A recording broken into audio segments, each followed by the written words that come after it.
everybody, it's Nick Ramirez.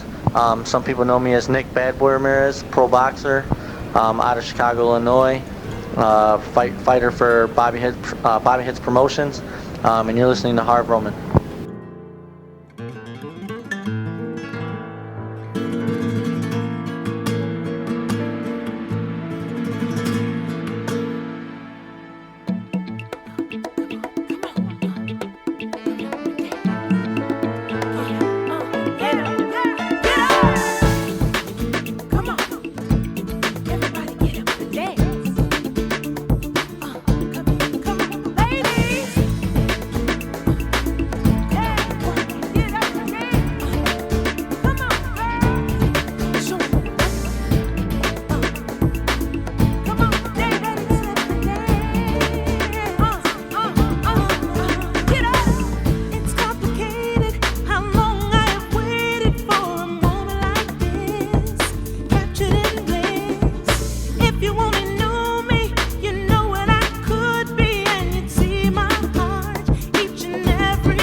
From Chicago to the world.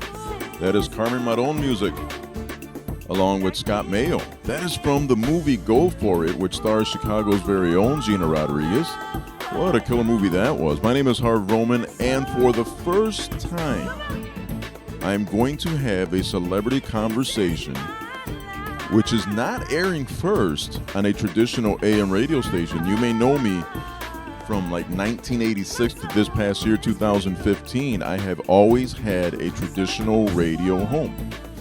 Always. It's been a variety of radio stations, most recently 1590 AM WCGO, where Chicago used to go for Club Kids Radio and Celebrity Conversations. Now, I'm about to do a celebrity conversation which is strictly for YouTube, strictly for Ustream, strictly for Mixcloud. We're podcasting, everybody. So my name is Harv Roman. I'm in Chicago, and it's heading out to the world. And if it's not traditional radio, well, it is 2015.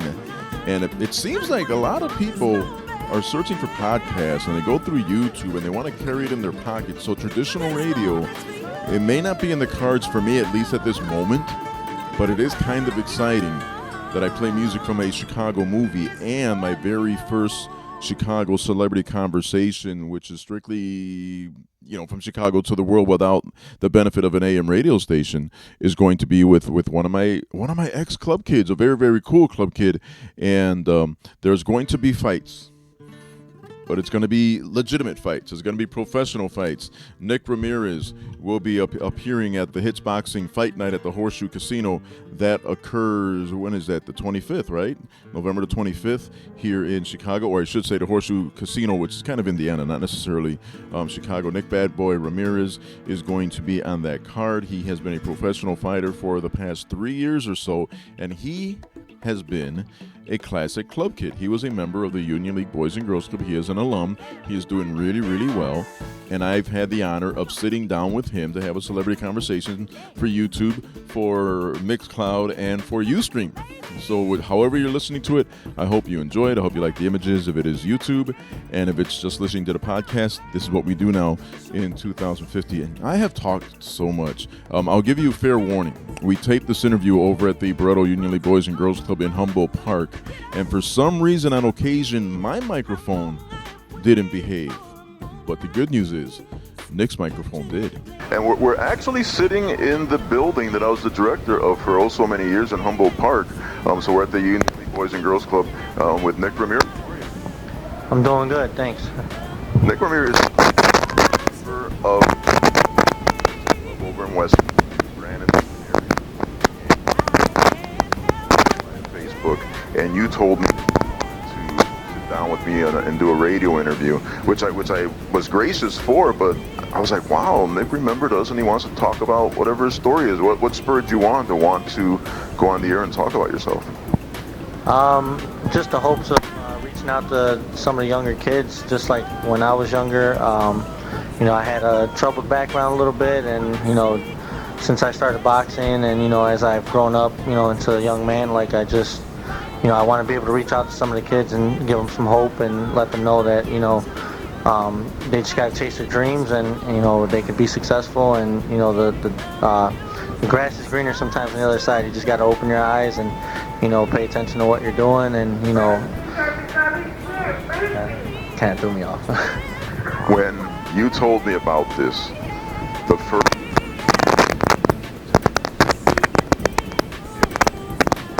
Carmen Soto, and she wanted to, but she operates a daycare now, so she wasn't able to be here.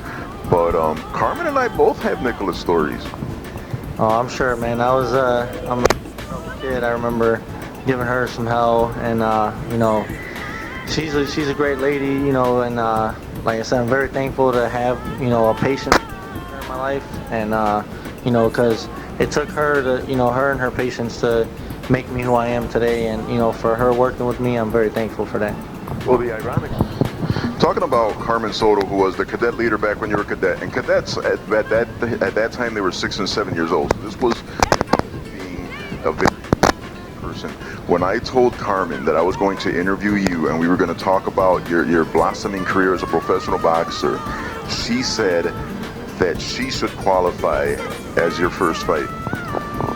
And me and her, we've probably had a few battles, and to this day, I'm sure she's, going to be one of my tougher battles. But like I said, she stuck it out, and she stood by my side. She believed in me, and that was huge for me as a kid. And like I said, sometimes you need that, and when people reach out for you like that and show you the way and they guide you, it's what helped me and kind of humbled me now as a growing man. Well, for a little while, you came up swinging as a kid, so I guess it's no surprise that you ended up becoming a boxer. I remember down at the Boys and Girls Club near the boxing room of all places, I tackled you for, I don't remember what the reason was, but I do remember that. So there was a while where you had a temper as a kid, and you've kind of transported that to what you do now. But what do you remember, growing up at that age and being, if I called you an angry kid, would that be fair? I'd say it's fair. I'm not really sure what was going through my head at the time. I was really young, but I just a lot of balled up aggression, I guess, and I took it out on some of the wrong people, and like I said, I was just a troubled kid at the time. But thanks to my mom, thanks to people like Carmen, yourself, just the club in general, it really helped me, like I said, because without that, I wouldn't be who I am today. And that's kind of what I want to do as far as reaching out to some of these kids, show them that it's possible that they can come here, they can talk to people will guide them and help them, and that's what happened to me. And here I am, I'm a pro boxer, I'm still throwing fists, but now I'm getting paid for it. I love it, and it's my career, and like I said, I have a passion for it. Wakes me up in the morning, and I'm just thankful for the people that I had while I was at the club too and growing up. Talk about your days at the club for a little while, because we kid around about me having to tackle you or you're taking a swing at Carmen back in the day, but you and your brother both were there for years. It wasn't like you spent the day and never came back. You guys were involved in the athletic programs, the radio programs, educational programs, and the club is now a school, but it looks like there's something missing in that area ever since the club has closed their doors. Yeah, I think it was a great place, like I said, for the neighborhood. It was always something to do after school. It gave me a place to go. My mom was always very happy with it. Like I said, the activities, I got to play basketball there. Most of my time I was there, we played basketball. We got to play floor hockey, flag football. The coaching was great. I remember my coach Marcelo at the time. He molded a lot of things in me too. I still have contact with him. He comes out to my fights, and he's very like proud of me and tells me how proud he is of me. And every time I think about coaching or things I've learned, I always think back to Marcelo, my teammates, and those are things that bonds and memories that I'll have forever. Through my childhood and growing up, and things I could tell my kids that I'm very proud of. And like I said, I'm just very thankful to have met the people that I met at the club.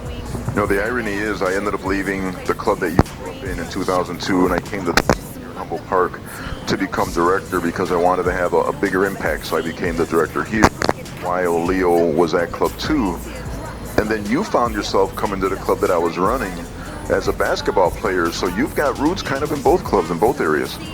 Yeah, like I said, the basketball part of it was good. We kind of went all over the place, and it was nice. I came here. I tested out a couple of the other clubs, and like I said, nothing was like my experience at the club too. I mean, home.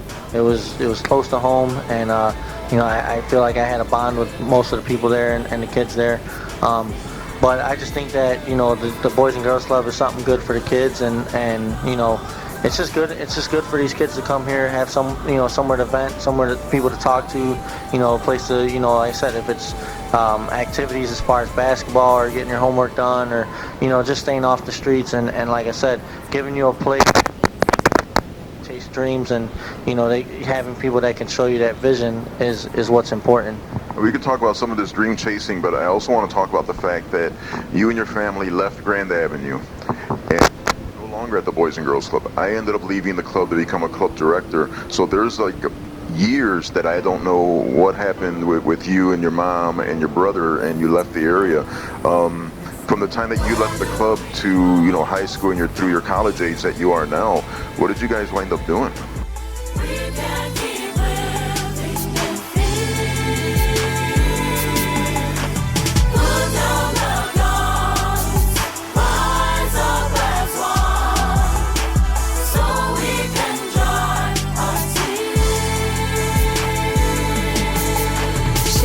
Windy City, Chi-Town, they're all my home. Then I think, what a pity, Chirac is how you know. These streets are battlegrounds, marked for death, war zones, holiday massacres like in the days of Capone. Like Sticks and Stones, Game of Thrones. This isn't child's play, this isn't a TV show. This is real, shoot to kill with barrels made of chrome. Let caps get peeled from the steel to the dome. The young die restless, no chance of being grown. From the cradle to the grave, to their names on a stone. Lives cut short, many dreams never shown. Like birds without wings from a flock that's never flown. Some become numb, like a shot of methadone. Cause the pain isn't felt till it's dealt to their flesh and bone. Those left behind ask why we're broken homes. What do we do? Where do we go? Does anybody know? Where do we go from here? Where do we go from here? We can't keep living in fear. We can't live in fear. Put down the guns. Rise up as one. So we can dry our tears. City of broad shoulders is the story, but theme. Some of the tallest skyscrapers the world has ever seen. One of a kind skyline, topping tourist magazines. But like Biggie once said, things ain't always what they seem. Like scattered glass and shattered dreams. Hood parks after dark and playgrounds with empty swings. Sound of happy children is replaced with painful screams. Gunshots through busy blocks, just some other murdered teens. No shock at 10 o'clock, the local news live at the scene. Guns cocked, crooked cops, hands up, no one's free. Teardrops, flooding blocks, yellow tape stop the streets. White and blue, red stars, squad cars, CPD. Questions asked, no one sees, no one hears, no one speaks. Why can't we see a lot more of the best that we can be? Like Jackie Robinson West, Little League team. What do we do? Where do we go? Can anybody see? Where do we go from here? My mom had took us out to the suburbs. Went out to Schiller Park, and I lived there with her, and attended high school out there at East Leiden. And it was still, as a young kid, I was growing up. I still had a troubled past. Still, trouble would find me all the time, or I would find trouble. I don't know how it works, but I was still getting in trouble. Still trying to figure it all out as a kid, and it was good. My mom was there for me. She kind of put me in the boxing gym and told me, hey, you need to do something with this balled up energy that you have. And I went to the gym, and I fell in love with what I was doing there. I fell in love with my coaches, and it was just overall a great experience for me. I competed in the Golden Gloves, and I started finding ways to, maybe let out my anger or places to go and let out some of this aggression. And I, like I said, I fell in love with it. I still have a love for it, and I got my brother who, he's always been there for me. He's not a fighter, but he's been there for me. He's always took care of me, looked out for me. So it's family's huge. When we left the club, no matter where we went, we were still there for each other, and we're always going to be there for each other. So That is your mother sees early this, and she says, well, if you're going to get into the fight on the streets or at the club, why don't we put you into a ring? I don't think I knew that before. I didn't know how you got involved in boxing. yeah, she it was something I talked about with my dad. My dad's always gun ho for it. He's like, yeah, I want you to box, and it sounds like a great idea. Dads are usually more in on it. And he was all for it, and then my mom was the one that physically took me and said, well, here you go, you're at the gym, figure it out, talk to my coaches, and just started learning one day at a time. And like I said, I fell in love with it. And my mom, it's funny because now that I'm a pro, my mom is she struggles watching the fights, and she's always supporting me and stuff, but she struggles a little bit, and she doesn't really watch the fight in its entirety. But she it's almost like she didn't want me to fall in love with it, but I did, and she's kind of like, why are you still doing this, but it's my career, it's my passion. She knows that, my dad knows it, my brother, they all know this is what I love to do, and they're there for me 100%. They support me a lot, and I'm, like I said, I'm very thankful for that. There's a gamut of emotions, because when you were a kid, of course, they're mad at you because you're fighting. Now you're a pro, so they're kind of glad that you're getting paid for fighting. Then they see you in the ring and they're upset because you might have to take a hit. No, yeah, for sure. I mean, it's a dangerous sport. It's we always, you risk your life when you go out there. So I think my mom and my dad, just my parents and family overall, they understand that, and it's what I train for. I work really, really hard just to make sure that the fight's a little easier. Hopefully, it's always the game plan, but you never know. You go in there, like I said, you put your life on the line, and I'm very thankful, like I said, just for the support that I have. The support really pushes me, and you can't do it without family. Family's my number one thing that pushes me. The weekend, another get into the Illinois Boxing Hall of Fame. Club 2, the grew up in, had back from the 70s to you now. And there was Alex Parada, who turned pro, Julio Melendez was pro, Carlos Vargas was a pro, Johnny was fought on TV, Alex Parada was a pro. I don't know if you or your mom even knew this, but Club 2 has a long history of kids that came out and became boxers. Yeah, I was completely blind to it. I didn't know, and like I said, boxing was just something that, I was an angry kid, troubled kid, so it made sense for my mom. And when she took me, I didn't know how long the history goes, but it's interesting to know that I come from a background like that and a place like that, because I could only hope and wish to one day be in the Illinois Hall of Fame or any Hall of Fame at that level. So it's very interesting to know, and like I said, it's interesting because those guys kind of grew up in the same background that I did, and the same club, and maybe maybe not the same exact people, but it just goes to show that the club is there and they support, and like I said, they push their kids to really pursue their goals. I remember telling you this when we first talked about it. It says you and Johnny was one of those a lot. I mean, trouble like you're getting the trouble with newspapers. And I did tell you this on the air that it came down to him and the judge told him, you're going to box or you're going to go to jail. So Johnny decided to box, and long story short, he became United States champion, 79 I think it was. And then he kept coming back to the club even after being a pro, and then he started working in the movies, and he was getting people like Carlos Vargas. If you ever looked at the movie Gladiator, you as extras in that movie. So there's boxing takes a beating in terms of people that think it's so violent and people are getting concussed, and it may not be a good idea, but there's at least one judge and one United States lightweight champion who are going to tell you boxing is a way to get out of the street. Yeah, I agree, and boxing is very dangerous. I mean, but there's a lot of things in life that are dangerous, and I have a passion for it, so it's something that I want to chase, and I think it's like I said, boxing has its ups and downs, and people always look at it as dangerous, but it is a good way. Like for me, I could speak to it that it was a really good way to get me out of the streets or get me from being, I don't know, maybe in jail, maybe who knows, I don't know where the road goes. I was fortunate enough to get in the gym and very humbled and I got great training partners and stuff like that and people to talk to, great coaches. Like I said, my family, all that boils down, and it's just like everyone that shows me support, for what I do for fighting. It's like a lot of people think like, well, you're a fighter, you're an aggressive person, but it's boxing to me was more of a humbling experience, and I just really enjoy it. Like I said, I think it's a good route for certain people. You got to have the passion for it, and you got to have the mindset for it, but no doubt that it's definitely a way, for some of these kids. If you're a troubled kid and you're looking for a way out, or something to do, somewhere to burn energy, it's a really good place to go. Is maybe find a local gym and get in and start working, and you'll see you'll see that the grass sometimes greener on the other side. So. Pero todo eso es tuyo. Sí, eso es lo que yo quiero. Ay, pero ven aquí, nomás quiero bailar la salsa. La la la la la la la la la.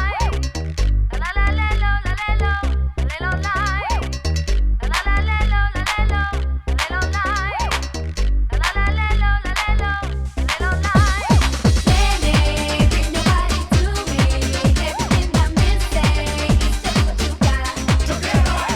Nene, bring your body to me. 'Cause you know that, baby, the music is hot.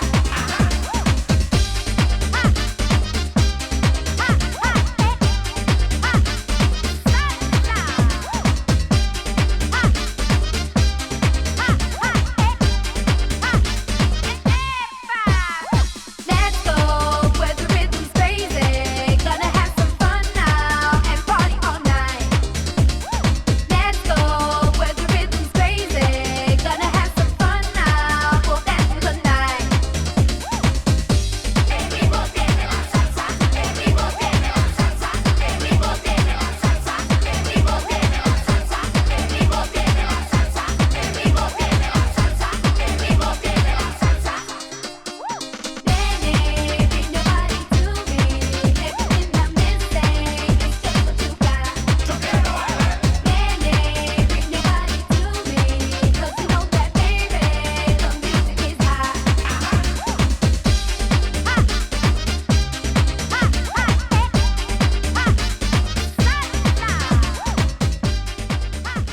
So. Johnny used to equate boxing, and then he would equate it to chess. So when he was teaching kids how to play chess at the club, he'd compare it to boxing. And then if somebody happened to get in trouble at the clubs where he used to work, he would also use boxing kind of as a life lesson. Do you see the metaphor there between boxing and life lessons? Oh yeah, I mean boxing for me, like I said, it's changed my life completely. I could definitely see that. I mean, I would choose going to the gym any day versus going to hang out with my friends, or you never know. Like as far as like the chess match goes too, it's very much like chess, because every move you make is crucial in boxing. Everything that you do, you make one wrong move, one wrong slip up, well there you go. It's like, holy cow, this guy's got me, and chess is. Well, when did the seed get planted for boxing? You looked at my Facebook, I'm sure you did. I've got a picture up of you and Hector Macho Camacho, who was a world champ at one time. And back when Johnny was at the club, he brought Macho over because they were friends. So you had a lightweight champ, you had a world champ, and who would have thunk? I don't know how old you were. You must have been 9 or 10 years old. I'm assuming that when you're posing with champions back then, you had no idea what you were about to do. No, I didn't have any idea I was gonna be a boxer at the time. But every time I look back at the picture, I'm honored to even be standing next to guys like Johnny Lira or Hector Macho Camacho. May he rest in peace. I know his anniversary's coming up for his death, but he was a great boxer. Back in the day, he did a lot of things for the sport of boxing. So now that I look back at the picture and I'm able to go back on YouTube and look up the things he's did for the sport and just who he was as a person. I mean, you hear you hear the bad side from him, but then you also hear the people that knew him in boxing. He was such a great guy and great competitor, and I mean he had fast hands, and it's just awesome to like I sometimes I look at my style, and I may not be as flashy or as Camacho was, but he did it the best, but he just I try to emulate a lot of things he does, just the fast hands, the jabs, stuff like that, and it's crazy to think that at one point in my life I was standing next to him and I didn't really know who he was. And now, it's just like, it's awesome to even have that experience. Well, I was going to ask you about that because, unfortunately, Hector Camacho is no longer with us, and Johnny's no longer with us. He died of a disease. But boxers, in particular, sometimes take a beating in terms of reputation, and there are so many good guys out there. Ray Mancini's done well, and Sugar Ray has done well. Mike Tyson, if you would have thought what he does now compared to when he was fighting, fighters should have a better name than what they do, but then the ones that make the mistakes are the ones that kind of people look at and say, yeah, I don't want to be a boxer. Look what happened to him.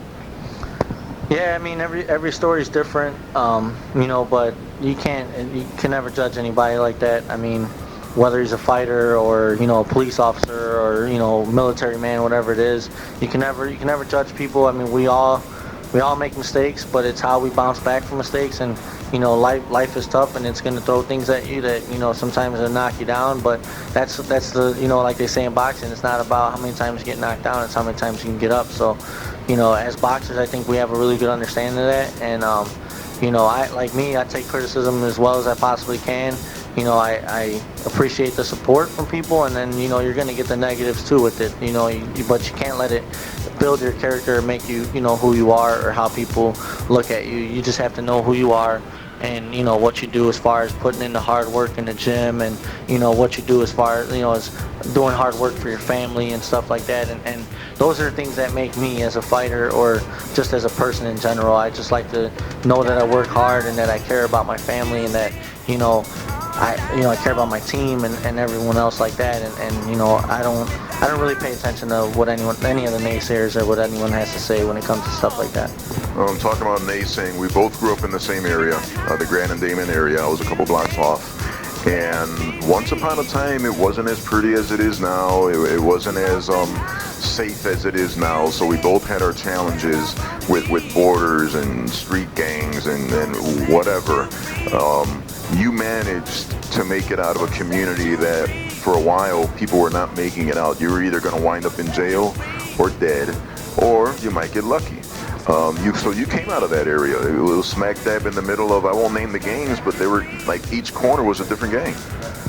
No, yeah, for sure. I mean, it was a rough neighborhood, and I had a lot of friends that I don't know to this day what's happened with them. I communicate with a lot of them. I don't.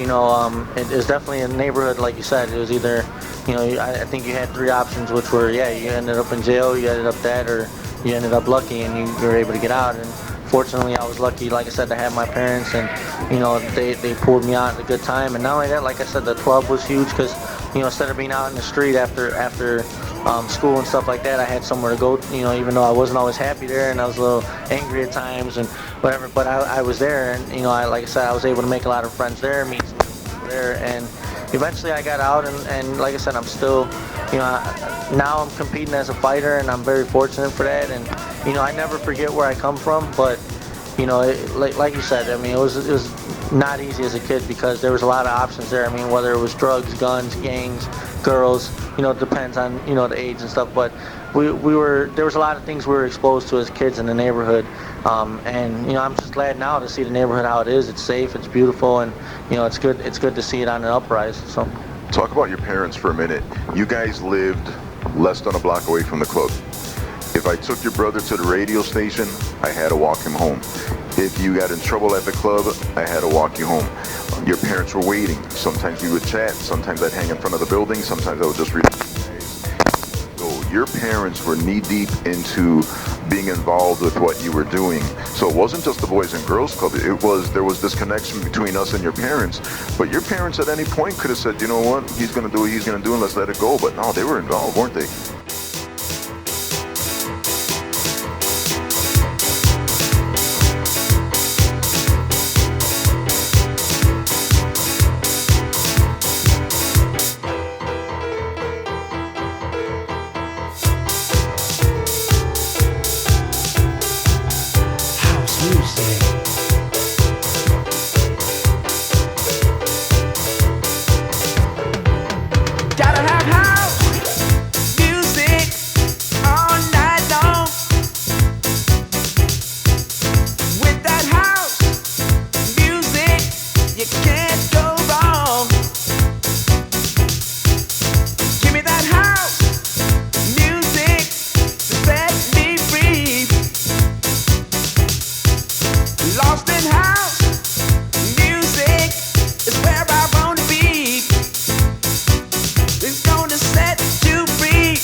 Chicago sound continues to be focused right here.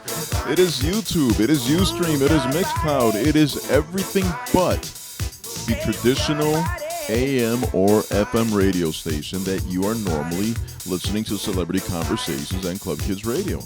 This qualifies as the very first podcast-only edition of Chicago Celebrity Conversations, and we're having a celebrity conversation with Club Kid alumni Nick Ramirez, who is a professional boxer right now as we speak. And he will be fighting on Wednesday, November 25th, 2015. Hits Boxing is presenting Fight Night at the Horseshoe Casino. Go to hitsboxing.com. Go to ticketmaster.com. Call 1-800-745-3000. That is hitsboxing.com, ticketmaster.com, or 1-800-745-3000. If you want to check out Nick Ramirez in the ring going toe-to-toe with his latest opponent, a pro for 3 years and a club kid for longer than that. And he called me. And he asked me if I would do him the favor of conducting an interview with him. I reminded him that the AM station no longer existed for what I was doing with Club Kids Radio and Celebrity Conversations. And he said, let's sit down anyway. So he went to the Barreto Union League Boys and Girls Club in Humboldt Park, which brought us back to our roots with the Boys and Girls Clubs. And we had a very, very cool celebrity conversation, which will continue when we return.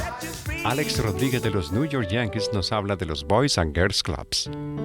Cuando tenía 9 años, mi mamá tuvo que tomar 2 trabajos para mantener unida a la familia. No llegaba a casa hasta las 11. Estaba en la calle, pero después de la escuela, ella nos dejaba en el Boys and Girls Club, nuestro segundo hogar. Boys and Girls Club es el lugar ideal para los niños después de la escuela, para hacer las tareas, hacer amigos y jugar pelota. Eddie Rodríguez sigue encargado del club de mi barrio. Él me enseñó a ser positivo, a creer en mí mismo, las mejores jugadas en la vida. Hoy sigo yendo al Girls Club con Eddie, porque él es como un padre para mí. En más de 3,000 Boys and Girls Clubs hay gente dedicada como Eddie que ayuda a más niños a alcanzar el éxito. Que si funciona, pregúntame a mí. Apoya el Boys and Girls Clubs, el lugar ideal para crecer. Llame al 1-800-854-CLUB. Oops, there goes Alex Rodriguez doing a Spanish edition of a PSA that I was trying to have in English, but maybe I'm rusty. Maybe I should be back at an AM radio station. We played so much Chicago music. It was Marshall Jefferson's Move Your Body, Chicago song. It was Rochelle's Nene, Chicago song. It was Pinky Ring with the HHW School for the Performing Arts Choir with Where Do We Go From Here, again, Chicago song. And then at the top of the hour, it was Carmen Maron and Scott Mayo with the Go For It theme from that movie with Gina Rodriguez, which was a very, very good movie and filmed here in Chicago. And the music, of course, also from Chicago. So it is a Chicago focus right here, and we are so proud of where we come from. And I am so glad that Nick decided to invite me to be the one to bring his story to you. And we'll continue to do that until we secure another AM radio show. We can continue on YouTube, Mixcloud, Ustream, whichever way we can do it, and just spread the word, throughout Facebooks and whatnot. And you'll be able to hear more of what we're doing. We've got quite a bit more. I think we got like 3 or 4 more voice tracks with me and Nicholas, and we're going to continue playing it. We don't have the constraints of a time, like it must be done by this time. So we'll go ahead and play that for you. In the meanwhile, more musical stuff from Pinky Ring, who is going to be somebody else that we feature on one of these celebrity conversations, which I guess I should call Chicago Celebrity Conversations. You got Nick Ramirez, you got Pinky Ring. It is going to be so much fun. She dreams big. Nick dreams big. You dream big. We're all dreaming big. So we return with more of Nick and myself. In the meanwhile, Pinky Ring.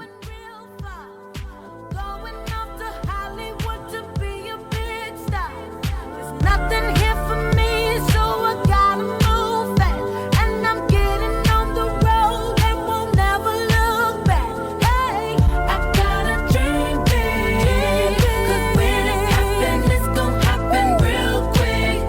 Yes, I feel it, I gotta move fast, 'cause when it happens, I can let it go.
they like I said, my parents, my mom and my dad both, one's a very strong woman, and she laid her foot down. She basically laid the law down and said, hey, this is how it is. And she kept in communication with you guys just to make sure that you guys kept tabs on us, and she always wanted to know what was going on with us. And same with my dad. My dad, once my mom said she had to call my dad over for something, that you already knew that was it, man. You're like, now I'm in trouble. So at some point as a kid, you just started to learn, well, let's not make mom mad enough to have to call dad, because when dad comes, then now you're catching a beating or something, or you're getting grounded or something. And so they were really involved. And like I said, I can't be any more blessed as a kid just to have parents like that. I mean, even to this day, my parents are heavily involved in my life. They're interested in a lot of things that I do. And like I said, I try to keep a very tight communication with them and very open relationship with them, so that they always know what's going on in my life. I like to know what's going on in their life. And I think the bond, like I said, since we were it's helped me as a growing man. I'm young, I'm only 26, but I still have a lot to learn in life, and my parents are always there for that, so I can't be more thankful. When did the switch get flipped? Because there was a while when you guys left that we weren't seeing you as much, so I didn't see a lot of the great Nicholas. I saw the kid that was getting in trouble, and then the next time we met, you were doing good and Jason was doing good. Jason stayed in touch with my son, which I thought was cool, and I really wasn't sure what you had done. For a little while, you're like the low man on the totem pole, because you're like the little brother, and so you're tailing the kid, and now you're the big man on campus. Yeah, I think I was like 18, 19, and I still wouldn't say I had it together. I still don't know if I have it together. I mean, every day is a learning process for me, but like I said, I just probably around the age of like 18, 19, I started working and, really just like dedicated my life to work, training, and then, I took a couple more amateur fights, and then when I was about 22 years old, I think, I have my old coach and I met my new coach, and I started training out in Crystal Lake and spending more time out there. And then, from there, it was just like, I told my coach, I said, hey, let's do a couple more amateur fights, and then I kind of want to go pro. He sat down with me and said, you want to go pro? You really got to take this serious. It's not, it's not a game. You really got to be here, dedicated.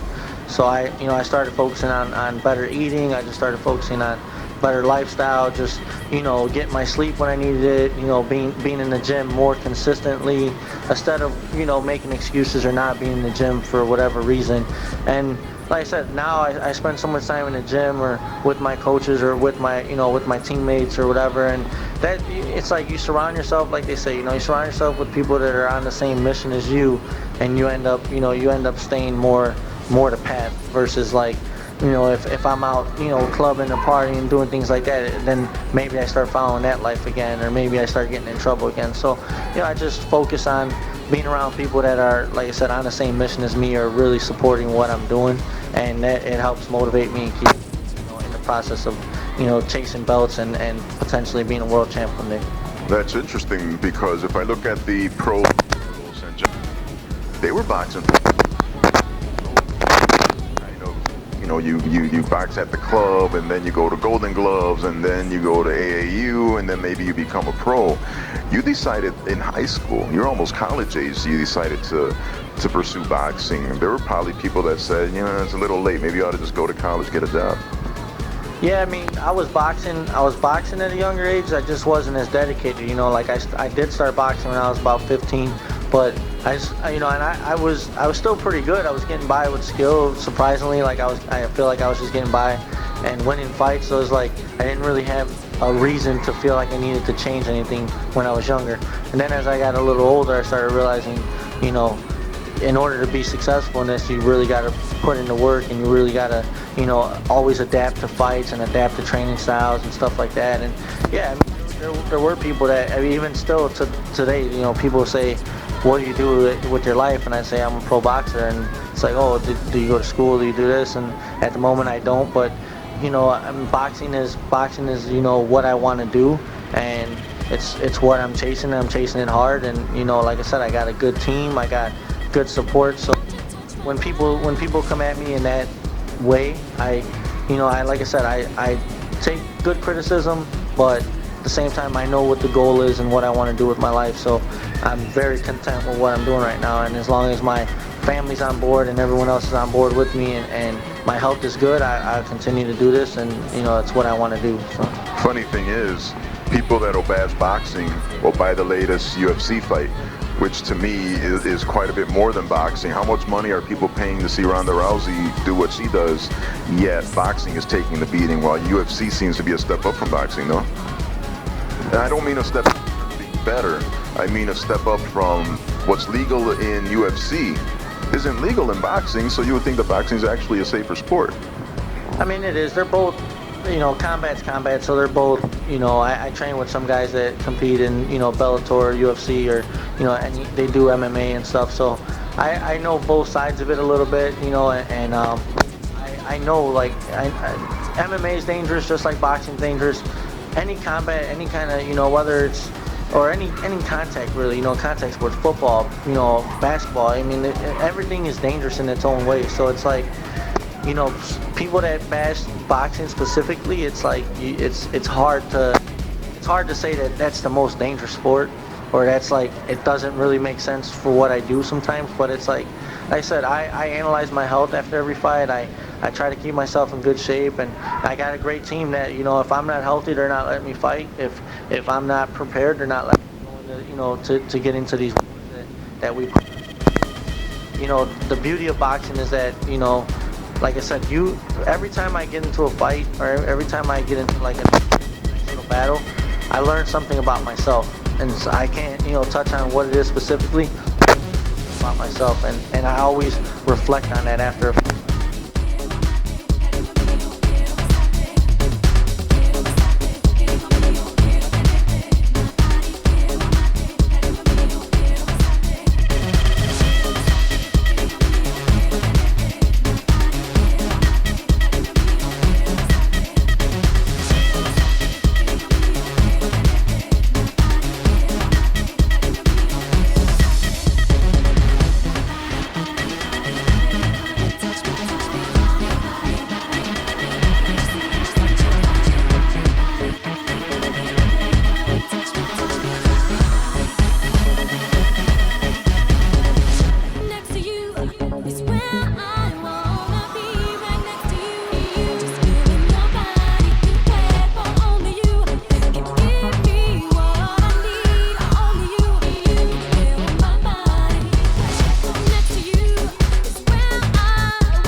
Wow, like you push yourself through this, or wow, you really another limit or whatever, and it's just like those are the kind of things that I really want to keep pursuing in my life. And so that's why when people bash boxing, I don't really listen.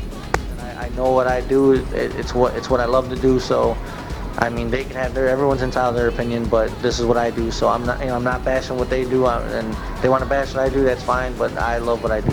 Well, that's the school of thought with concussions and everything. When Johnny passed away, he knew that he was sick, and he donated his brain to get researched in Boston, and it turned out he did have CTE, and this is one of those occasions where footballers have a concussion procedure now, boxers have a concussion procedure now. So the sports are dangerous, but it also seems as if the sports are now being monitored a little more closely. So it's literally safer than it used to be. Am I right? Yeah, I agree. I think like as far as the doctors look at it, some guys they look a little.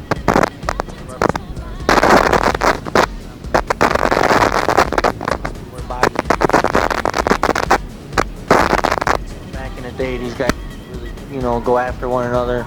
But it's like over time, yeah, with science and medical research and stuff, you got people that taking the time to look into this. So it's good. I mean, you wanting the sport to be a little safer. I mean, like I said, it is a very dangerous sport, and we put our life on the line every time. So, the more research they can do and the safer they can make the sport in any way. I mean, I'm all for it. Like I said, I've been healthy. I've been a pro 3 years, fighting since I was 15. And before that, I was getting into whatever fights I was getting into. So it's like I've been fighting a while. I still feel healthy, and everybody's story is different. But like I said, at this point, I just analyze my health, and I think that's a smart thing to do. If you're a fighter, you know your health, and with my team is very, they're smart too, and they're not going to let me, if I'm a little shaky or I don't look right or something's not right, I'm sure my team will do their job, and that's why I have them as my team and I trust them. Tell me what it's like. You've been fighting out of the Horseshoe Casino in Indiana, so you started 3 years ago, so you probably were doing like the little basement fights and the little UFW hall type of fights. Now you're at a venue that presents it as professionally as they can. And it's Bobby Hitt's Productions, so his name has been around forever.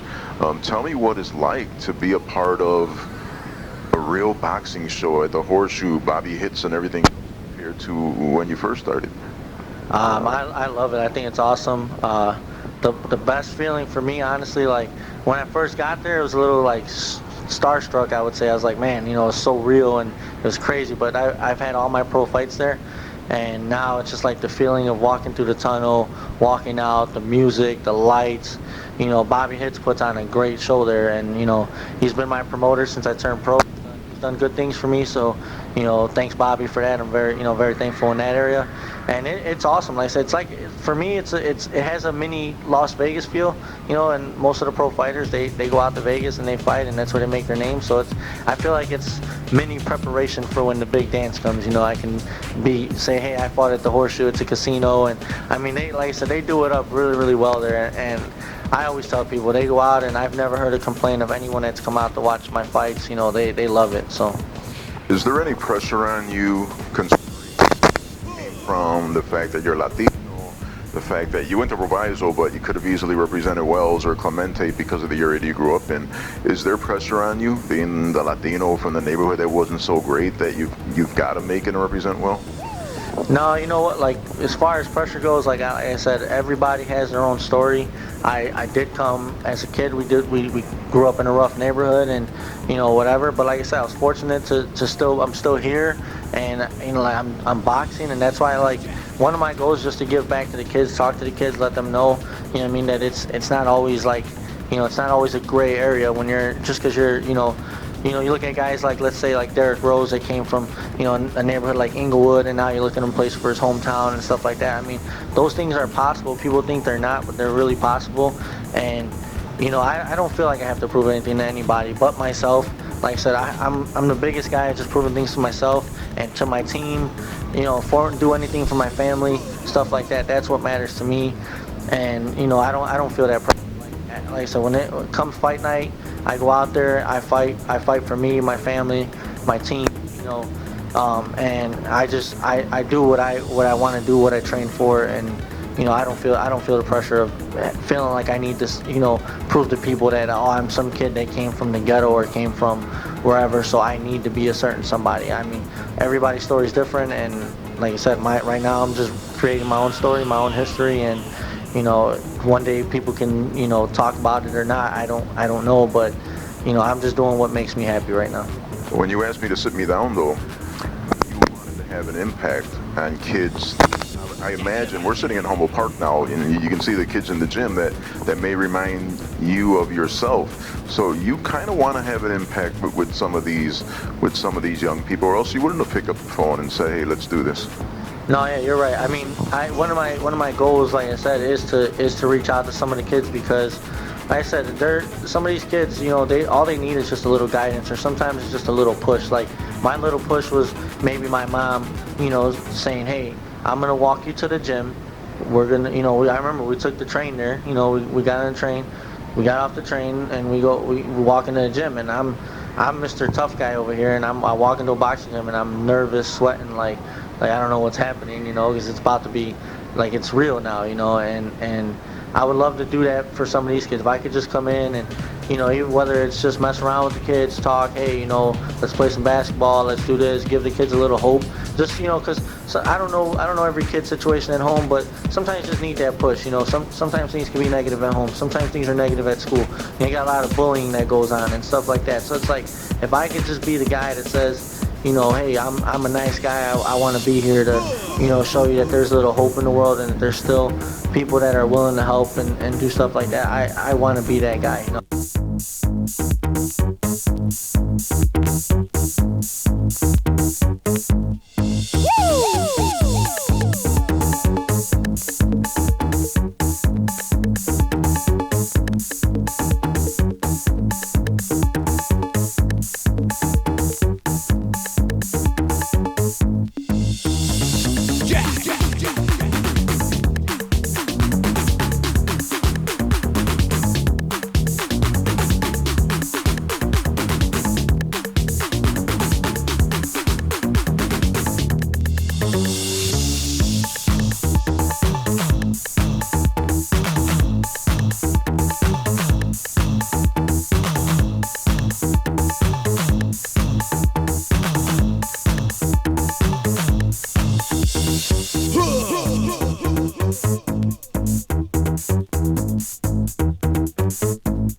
Some of these kids, like I said, they just need a little push. It's just one push away from maybe chasing bigger dreams or opening their eyes and being successful in school and stuff like that, versus just being the cool kid or, following negative paths and stuff. We talked about your parents, and before we go, though, there's got to be others that gave you the same push that you're talking about. So before you go, talk about some of those who impacted you and made a difference, that have inspired you to now want to make a difference. Just I look at my mom, like I said, my dad. I always start with them because they both work hard and they've never given up on life. They continue to work hard no matter what the situation is. So I feed off of that and build off of that. I've seen it my whole life, and it's something that has been instilled in me. And then just my coach, my coach Eric, has been a mentor for me. Like when I've had tough times, good times, like. When I was an angry kid at the time too, younger, and had these temper flares, he would be the guy too. He was the new Harv, like calming me down in the gym, or he'd give me a talk and say, hey, things you don't have to lash out that way. You can maybe do this, or hey, let's work on this. And he spent a lot of time with me, so he's been a good mentor for me. And I'm always thankful for him. And then my coach now, my coach Doug and Jeff down in Crystal Lake, they're always looking out for me. They call me, hey, how you doing, kid?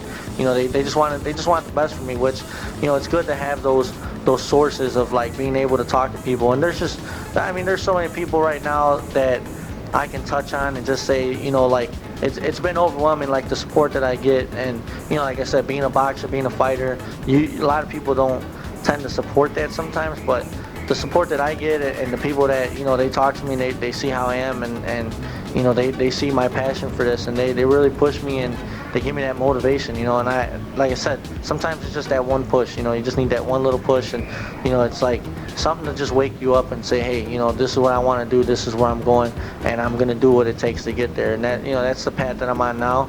I don't know what I'll be in boxing, but I'm going to train hard and push myself every time. And, like I said, I use my resources of people to talk to and, reach out to. And like I said, being around the kids here at the club, just even seeing it now, seeing the kids play, yeah, it reminds me of myself being in the gym, playing basketball, doing things like that. Like, it's a humbling experience for me. I like to see these kids, potentially chase dreams and do things. And like I said, it's awesome that they have this place to come to.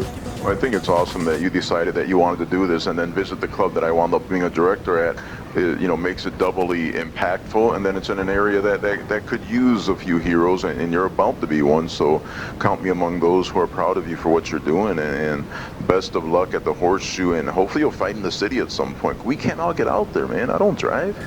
No, I know. Right now, my promoter he's, like I said, he's doing it nice and big there at the Horseshoe, so it's been my home, and maybe one day, I can fight out here in the city, or who knows, I might have bigger fights where I won't be in the city. I don't know yet. Like I said, I leave that up to Bobby and my coaches and stuff to dictate where the fights happen. But, like I said, I think, as long as I could stay training, working hard, doing things like that, and like I said, one of the things I want to add, to my what I'm doing with boxing is being able to come out and reach out to the kids and talk to them. And like I said, just one push, man. It's one push, and I know that I'm not perfect. Nobody's perfect, and I was, like I said, I was a troubled kid, and I'm still working on things and getting some of the kinks out. But it's good to get out here and talk to the kids and maybe relate with some of them. And sometimes they just need someone to they need a set of ears, someone to listen to them and take in what they're going through or whatever. And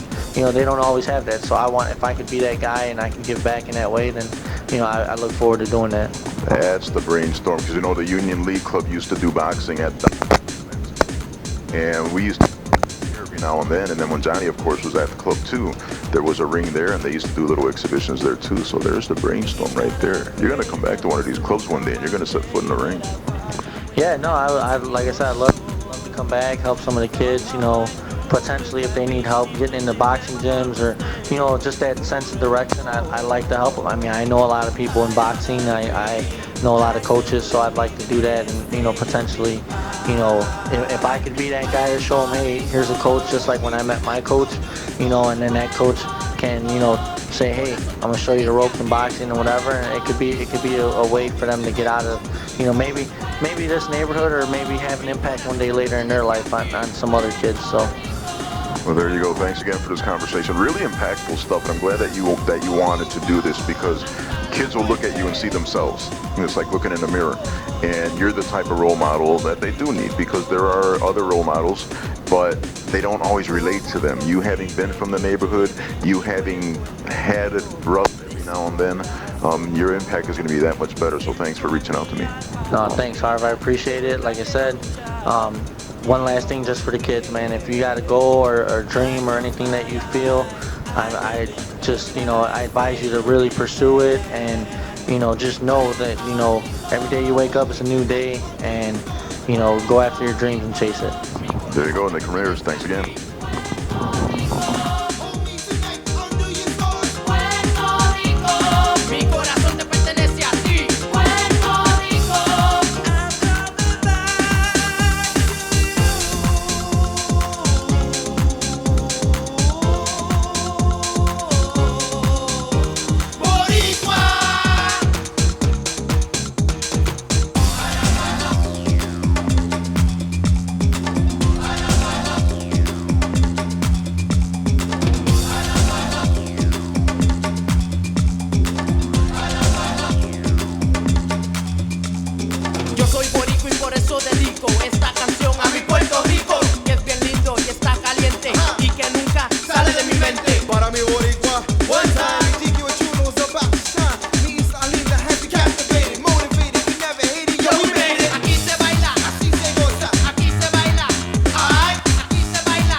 It's Nick Ramirez. Some people know me as Nick Bad Boy Ramirez, pro boxer out of Chicago, Illinois. Fighter for Bobby Hits Promotions, and you're listening to Harv Roman.